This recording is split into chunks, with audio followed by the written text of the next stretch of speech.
I saw a post online. It was a parent talking about how their kid just got diagnosed with ADHD. They're very smart. They do well in school and everything else. They're high achieving, but then when they come home, they have all sorts of like anger outbursts. They can't control their emotions. They have meltdowns. And so the parent was asking like, what kinds of recommendations does everybody have? Like what kind of accommodations should we try to get through the school? What kind of support should I give? All that kind of stuff. Now, mind you, I don't know anything about them. They weren't talking to me. I didn't comment. Again, I don't know the situation, but I'm thinking about myself as a kid where I hid all that. I wasn't diagnosed till my 30s. On the outside, I looked very high achieving, but on the inside, I was struggling really hard. I can only speak for myself and my experiences. I'm one neurodivergent person. There's a lot of us. We have a lot of different experiences and the ways that everything presents and whatnot. But being high achieving and being a perfectionist wasn't necessarily for me about needing things to be done in a certain way. I feel emotions so deeply and intensely that if I even perceive rejection, criticism, suggestions, or even like feedback, it's incredibly painful for me.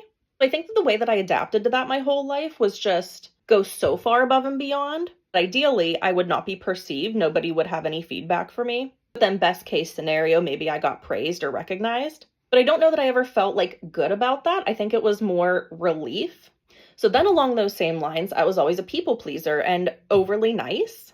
I think because of those same reasons, but also social norms and everything that goes along with just having relationships in your life can be pretty confusing for me. I don't really understand the natural kind of give and take of relationships and how often you're supposed to be checking in and about what, when you show up for people, what's too much, too little. My 100% effort is a lot different from most other people, so when I'm giving 100%, it probably looks like a lot less. I don't understand a lot of subtext. Sarcasm confuses me. I don't usually understand it. And a lot of other factors that make things kind of difficult, especially with my communication. And when I'm overstimulated, overwhelmed to the point of like a shutdown, I often start to lose my ability to communicate, which to the outside probably looks like I'm ignoring everybody. Usually that's how it's interpreted, but really there's kind of a delay in my processing. I understand what's going on, but it's not processing for a good like 10 seconds or so. So I kind of miss everything going on since there's that delay. So in my next post, I wanted to kind of dive into all these different achievements over the course of my life versus where I was mentally at that point. Because what things looked like on the outside, where it looked like I was high achieving, perfectionist, all that kind of stuff, is where I was mentally, very different things.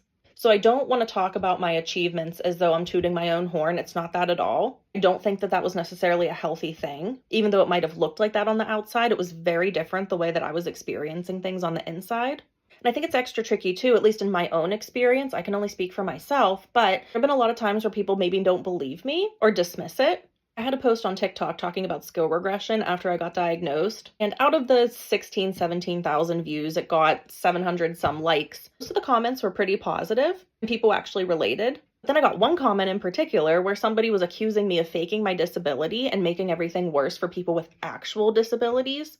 I don't know them, they don't know me. I'm thinking to myself, I wish I was faking. My life would have been so much easier. And again, I don't mean this at all to downplay anybody else's struggles, only speaking for myself and my own experience.